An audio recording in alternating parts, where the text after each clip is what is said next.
el año pasado. Muy bien, pues vamos a orar por ti y por este mensaje. Señor, gracias por tu palabra, gracias por que tú nos hablas a través de ella.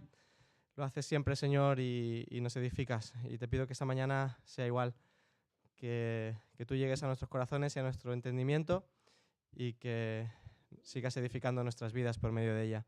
Guía a Carlos, ayúdale, Señor, en la exposición. En el nombre de Jesús.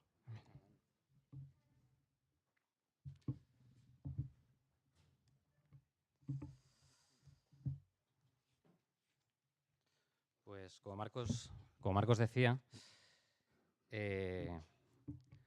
abrimos una serie de predicaciones basadas en el Adviento y hoy nos vamos a entrar en un texto que precisamente es el preludio de lo que posteriormente vendrá. Así que, si abrís las Biblias, el texto es en Lucas capítulo 1, de los versículos 5 al 25.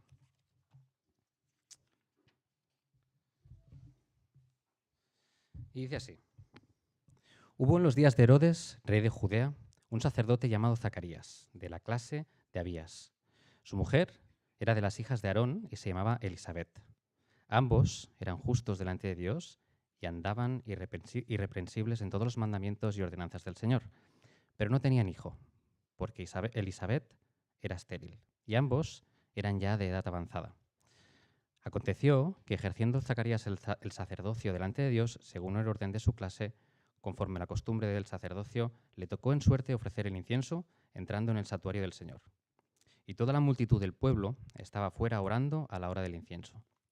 Y se le apareció un ángel del Señor, puesto en pie a la derecha del altar del incienso. Y se turbó Zacarías al verle, y le sobrecogió temor. Pero el ángel le dijo: Zacarías, no temas, porque tu oración ha sido oída. Y tu mujer Elisabet te dará a luz un hijo, y llamarás su nombre Juan. Y tendrás gozo y alegría, y muchos se regocijarán de su nacimiento. Porque será grande delante de Dios. No beberá vino ni sidra, y será lleno del Espíritu Santo, aún desde el vientre de su madre. Y hará que muchos de los hijos de Israel se conviertan al Señor Dios de ellos. E irá delante de él con el espíritu y el poder de Elías, para hacer volver los corazones de los padres a los hijos y de los rebeldes a la prudencia de los justos, para preparar al Señor un pueblo bien dispuesto. Dijo Zacarías al ángel: ¿En qué conoceré esto? Porque yo soy viejo y mi mujer es de edad avanzada. Respondiendo el ángel, le dijo: Yo soy Gabriel, que estoy delante de Dios, y he sido enviado a hablarte y darte estas buenas nuevas. Y ahora quedarás mudo y no podrás hablar hasta el día en que esto se haga, por cuanto no creíste mis palabras, las cuales se cumplirán a su tiempo. Y el pueblo estaba esperando a Zacarías y se extrañaba de que él demorase en el santuario. Pero cuando salió, no les podía hablar, y comprendieron que había visto visión en el santuario. Él les hablaba por señas y permaneció mudo. Y cumplidos los días de su ministerio, se fue a su casa. Después de aquellos días, concibió su mujer Elisabet y se recluyó en casa por 5 meses, diciendo: Así ha hecho conmigo el Señor en los días que se dignó quitar mi afrenta entre los hombres. Bien, pues dejadme dar un par de datos que me parecían interesantes sobre el autor. Muchos de vosotros sabréis que escribió este evangelio y escribió el libro de Hechos de los Apóstoles. Sabemos que no era judío, sabemos que muy probablemente era médico, no un médico al uso seguramente como lo conocemos hoy, no meramente un sanitario, sino algo parecido a un médico científico, que tenía como objetivo, al escribir la carta, y nos lo dice en los primeros versículos de este libro, dar a conocer la verdad, habiendo examinado, poniéndola por orden y dando a conocer la verdad. ¿La verdad de quién? La verdad que algunos habían visto y habían oído, y por eso la podían explicar y transmitir. De hecho, es interesante porque en el versículo 2 vemos que dice: tal como nos lo señalaron los que desde el principio lo vieron con sus ojos. Esta palabra, lo que vieron con sus ojos, viene de una palabra del griego que se llama autopsai, que es la conjunción de dos palabras. Auto, lo que se explica por sí mismo, y opsomai, ver aquello que se explica por sí mismo. De hecho, esta misma palabra se usaba para una traducción algo así como autopsia.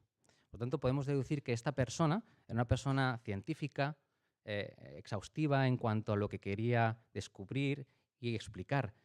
Y tenemos un montón de datos, fechas y lugares que a lo largo de los siglos, para desmentir el Evangelio, han intentado ser refutadas y ha sido imposible. Por lo tanto, tenemos a alguien aparentemente muy racional, ¿no? Y lo que vemos en el texto es una situación que el centro del mensaje del texto es una situación extraordinaria, no racional, no contrastable empíricamente. Déjame que dé un par de datos porque Lucas empieza hablando de un momento concreto del tiempo. Dice, hubo en los días de Herodes. ¿Quién era este Herodes? Este Herodes era Herodes I el Grande. Es el mismo Herodes que cuando los sabios de Oriente van a visitarle preguntando dónde ha nacido el rey, ordena matar a todos los menores de 2 años. De hecho, se decía que este Herodes, este tirano, en esa época era mejor ser cerdo que un hijo de Herodes. Porque cumplía con los ritos judíos y no comía cerdo, pero incluso a una parte de su familia la mató. Este tipo de Herodes era. No tenemos que confundirlo con Herodes el tetrarca, su hijo, que es el que finalmente acabó matando a Juan el Bautista. Y en esa época nos encontramos con este personaje que está reinando sobre el área de Judea, sobre la provincia de Judea. De hecho, se le nombra como rey porque los romanos lo han puesto allí, y los romanos tienen bajo Israel está bajo el yugo del Imperio Romano desde el año 64 a.C. Y él es nombrado rey desde el 37 a.C. hasta el 4 a.C. Este es el horizonte temporal en el que nos enmarcamos. Y aquí nos encontramos con un pueblo de Israel que tiene una realidad muy diversa. Una de ellas es que está bajo el yugo de otro imperio. Este pueblo de Israel ya lo había experimentado muchos siglos antes, estando bajo el yugo de los egipcios. Y fijaos que tenemos una sociedad con un extracto muy diferente. Tenemos ricos, tenemos pobres, tenemos que esos ricos son una parte del extracto sociopolítico y religioso de la época. Hay unos muy pocos que están oprimiendo a unos muchos que son pobres, y en ese entorno se nos nombra, y aquí empieza la historia, a aparentemente un sacerdote llamado Zacarías, no, por lo que entendemos, no una persona especialmente famosa o con un cargo muy relevante. Y nuestra historia se va a componer de 3 bloques. O sea, tenemos entre los versículos 5 y 7 tenemos una introducción, luego tenemos un nudo y un desenlace. Toda buena historia tiene estos 3 elementos, ¿no? Y aquí se nos presenta a este Zacarías. Este Zacarías, que era un sacerdote de la clase de Abías. En los tiempos de David se había dividido a los sacerdotes en 24 grupos, y la clase de Abías era el grupo número 8, y tenían que ofrecer sus servicios durante 2 semanas al año. Para ser sacerdote no había que tener un cargo especial. No se tenían que pasar unas oposiciones, ni nada parecido. De hecho, el sacerdocio se heredaba. Venía de la estirpe, de la clase, de la familia de los levitas. Y lo único que tenían que hacer era, cuando tenían 20 años, a esa edad, se presentaban, tenían que justificar que era de la familia de los levitas y básicamente que no tenían ningún impedimento físico. Y entonces eran nombrados sacerdotes. Y para casarse, la mujer tenía que cumplir 2 requisitos. Una, que la mujer fuera judía, y 2, que fuera virgen. Pero aquí se nos dice que la mujer era de las hijas de Aarón y se llamaba Elisabet. Es decir, tenía un plus a los requisitos que se le pedían. Y dice que ambos eran justos delante de Dios y andaban irreprensibles en todos los mandamientos y ordenanzas. Y déjame que haga aquí un matiz, porque para mí esa conjunción y, eran justos y andaban irreprensiblemente, es que habían sido justificados, eran justos y andaban en un camino de santificación. No justos en tanto en cuanto lo entendemos nosotros hoy, habiendo sido justificados por la muerte de Cristo, sino porque tenían fe en Dios, en su palabra y en sus promesas. De hecho, es el mismo tipo de justificación que encontramos en el Antiguo Testamento cuando se habla de Abraham y de que su fe le fue contada por justicia. Y fijaos que ese camino de santificación, y andaban irreprensiblemente, es que vivían de forma coherente con esa fe que tenían. Y hay un pero, no tenían hijos. Yo creo que todos coincidimos en que tener hijos es una bendición, sin lugar a dudas. Hay días en que nos cuesta aceptar esto, pero es una bendición. Y fijaos que en esta época, no solamente que tener hijos era una bendición, sino que no tenerlos podía ser entendido como una maldición de parte de Dios. De hecho, encontramos en el Antiguo Testamento otras historias de mujeres que no pueden tener hijos y lo viven como una maldición, como una afrenta, como una causa de dolor. A día de hoy, aquellas mujeres, aquellos padres que intentan tener hijos y no pueden, es una fuente de mucho dolor. Y aquí nos encontramos con ello. Una mujer que no puede tener hijos.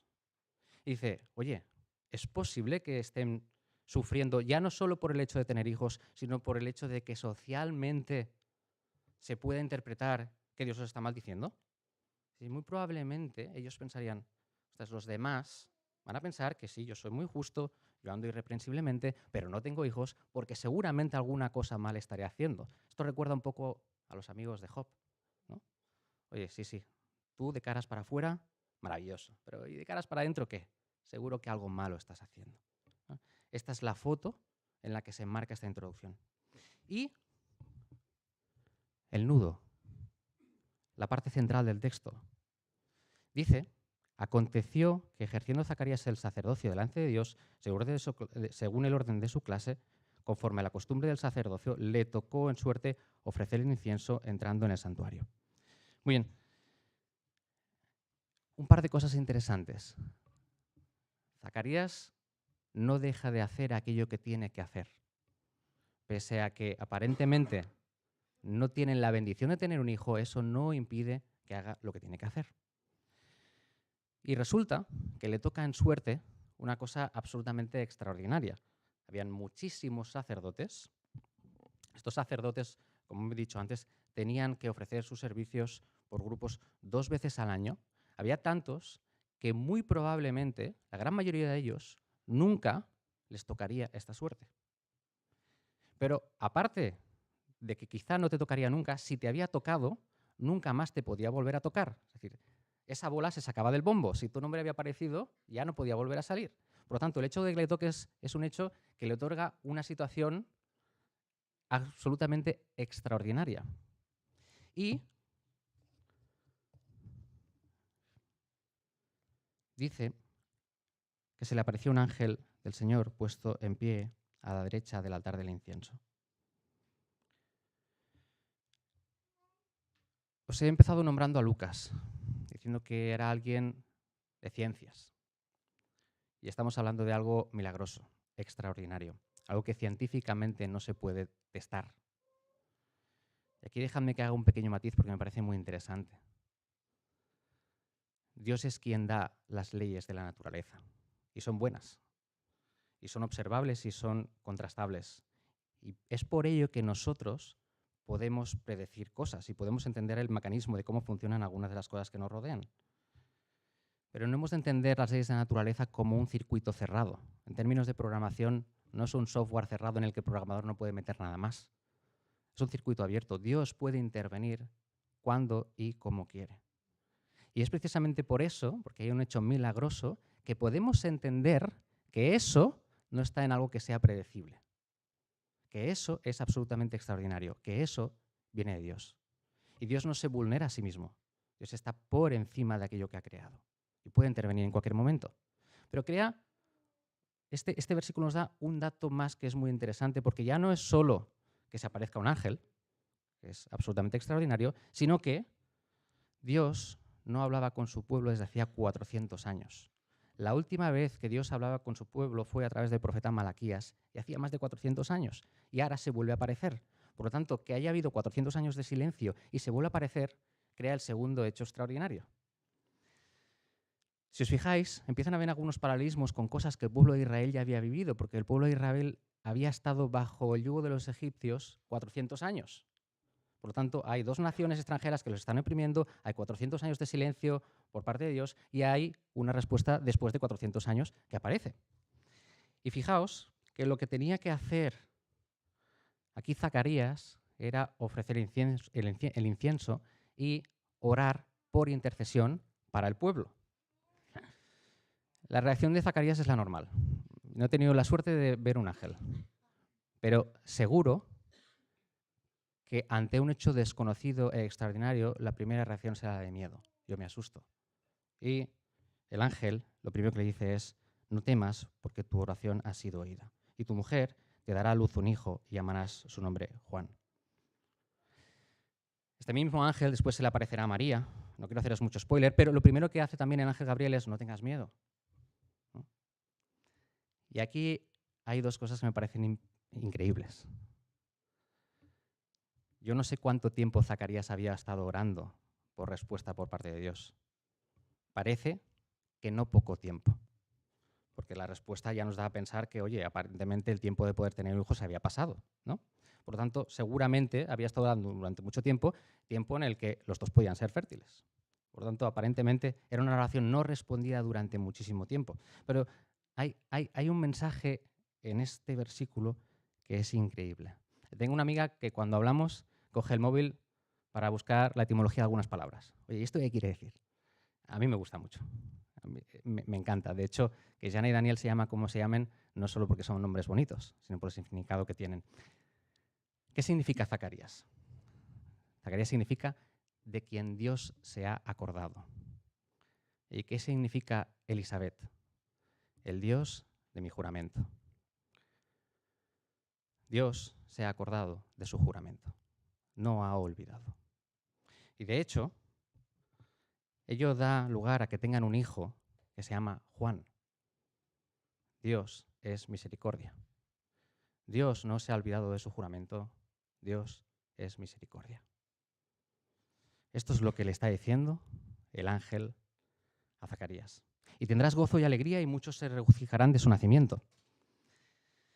Y dejadme que os diga una cosa.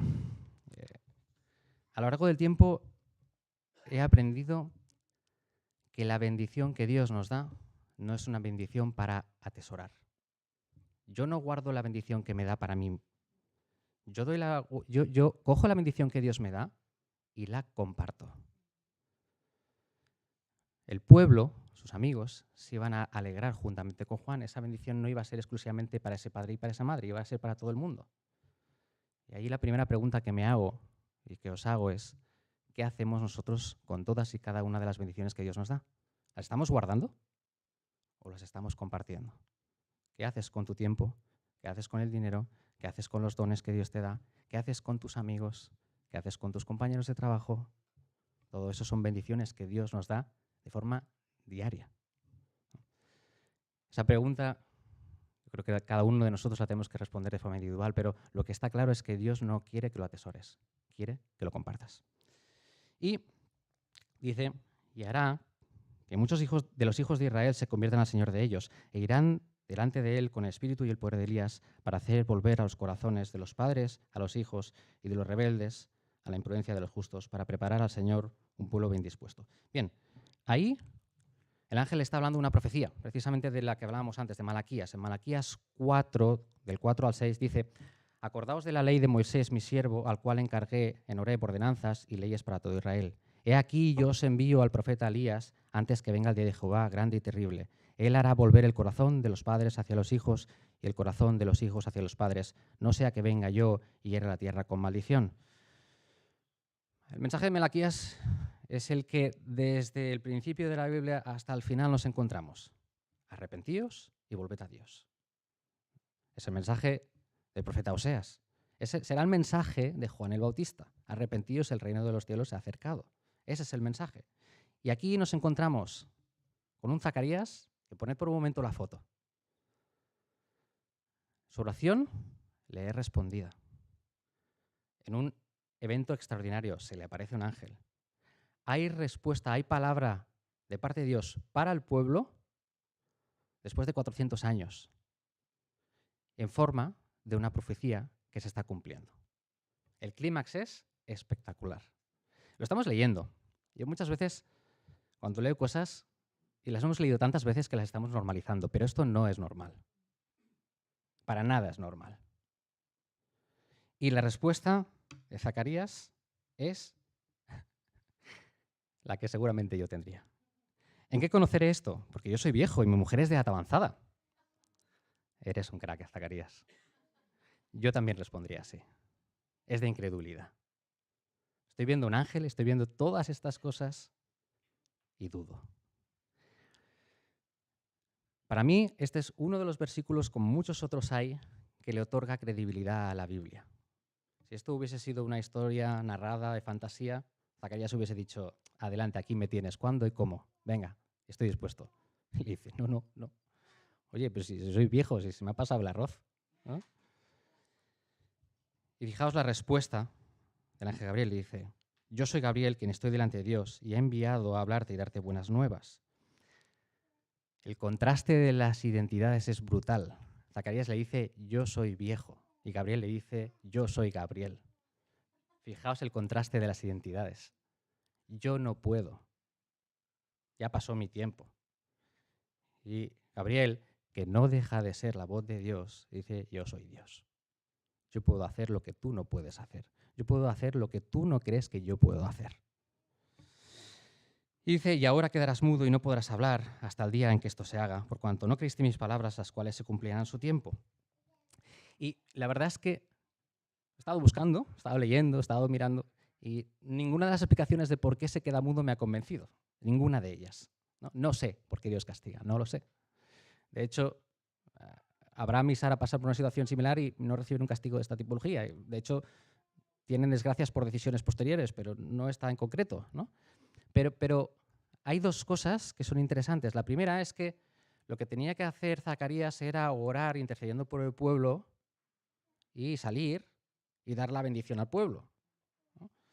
Cuando pasa todo esto, Zacarías está haciendo lo que tiene que hacer, no está orando para tener un hijo. Dios le responde a oraciones anteriores, pero no lo que tiene que estar haciendo en aquel momento. Pero sin embargo, si se queda mudo, no puede bendecir al pueblo. Por no haber creído a Dios, no puede bendecir al pueblo. Esta explicación me convence. Y hay otra que también me convence. No es que yo sea especialmente místico. No he pasado por situaciones de esta tipología, ni mucho menos. Pero creo que si las hubiese pasado, la gran pregunta que me haría en cuanto hubiese acabado es, oye, ¿esto lo he soñado o no? Y ahí tenemos a un Zacarías marcado, diferente, ha cambiado. Sabe que antes podía hablar, sabe que ahora no puede. Sabe que eso ha sido real, que al día siguiente cuando se despierte y piense, oye, ayer, ¿qué pasó? Sabe que no puede hablar, sabe que sí, que es real. Y fijaos que dijo, pero cuando salió no les podía hablar y comprendieron que había visto visión en el santuario, él les hablaba por señas y permaneció mudo. Y cumplidos los días de su ministerio se fue a su casa. Bueno, ahí acaba su ministerio, es decir, pese a esto que ha sucedido, él acaba de hacer lo que tiene que hacer y se vuelve a su casa. Y aquí, habiendo ya acabado el nudo, nos vamos al desenlace. Después de aquellos días concibió su mujer Elisabet y se recluyó en casa por 5 meses diciendo, así ha hecho conmigo el Señor en los días en que se dignó quitar mi afrenta entre los hombres. Respuesta de parte de Dios a la petición que durante muchos y muchos años habrían estado haciendo este matrimonio. Y podemos decir que aquí tenemos un final feliz. El dolor era para con los hombres, la afrenta entre los hombres y no para con Dios. Y Dios había respondido a la petición de esta pareja. Y este niño luego sería el que allanaría el camino de esa esperanza futura y prometida. Ese Juan el Bautista. Ese que recibe el título por parte de Cristo, que recibe. Lo eleva. Y fijaos que ese Juan el Bautista, que aunque ha tenido un tiempo corto de ministerio, llega un momento en el que se le encarcela y empiezan sus dudas. Habiéndose dedicado a allanar el camino a Cristo, encarcelado, duda. Y coge a 2 de sus discípulos y les dice, oye, id a Jesús y preguntadle si este es el que había de venir o esperaremos a otro. Y la respuesta de Jesús me maravilla. Dice, y respondiendo Jesús les dijo, id y haced saber a Juan lo que habéis visto y oído. Los ciegos ven, los cojos andan, los leprosos son limpiados, los sordos oyen, los muertos son resucitados, y a los pobres es anunciado el Evangelio. Y bienaventurado es aquel que no haya tropiezo en mí. ¿El objetivo central de tu vida es preparar el camino a Cristo? Cristo te da un lugar increíble y en el momento en que estás preso en la cárcel y muy probablemente temes por tu vida, te traen las dudas. Me recordaba un poco, no sé si habéis leído El peregrino de Bunyan, al tramo final del peregrino, justo antes de llegar a la tierra prometida, en que parece que cruzando el lago se ahoga, ¿no? Parece que está a tocar y parece que no lo va a conseguir. Me recordaba un poco a eso, a ese tipo de duda. Y permitidme que haga un comentario aquí. Jesús no reprende su duda. No le dice, oye, pero después de todo lo que has hecho, has dicho de mí, de los discípulos, de haberme enviado discípulos, después de todo esto dudas, esa no es la respuesta de Jesús.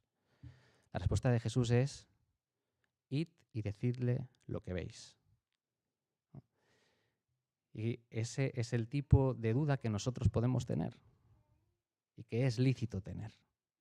Y que acercándonos a Jesús encontramos la misma respuesta que Jesús le da a Juan. Y yo soy este. Y me quedo con las últimas dos cosas, ¿no? El mensaje es universal, es predicado a los pobres, es para todo el mundo, no hace acepción de personas y bienaventurado el que no haya tropiezo en mí. Y yo no sé por qué situación estarás pasando, no lo sé. Pero sé que, como dicen los franceses, ¿no? Los franceses, los escaladores franceses dicen, solo hay dos tipos de escaladores, los que caen y los que se van a caer. Yo sé que solo hay dos tipos de cristianos, los que han dudado y los que van a dudar. Y me encanta el saber que después de desierto, Dios responde. Y me encanta en que cuando dudo, Dios me recoge sin regañarme. Si en algún momento dudas, acuérdate de ese Zacarías, de esa Elizabeth y de ese Juan, que es que Dios se acuerda de su promesa, Dios es misericordia. Y os animo a que esa bendición que recibimos de parte de Dios no sea para nosotros, sino sea para con todos y cada uno de los que tenemos cerca. Que Dios os bendiga.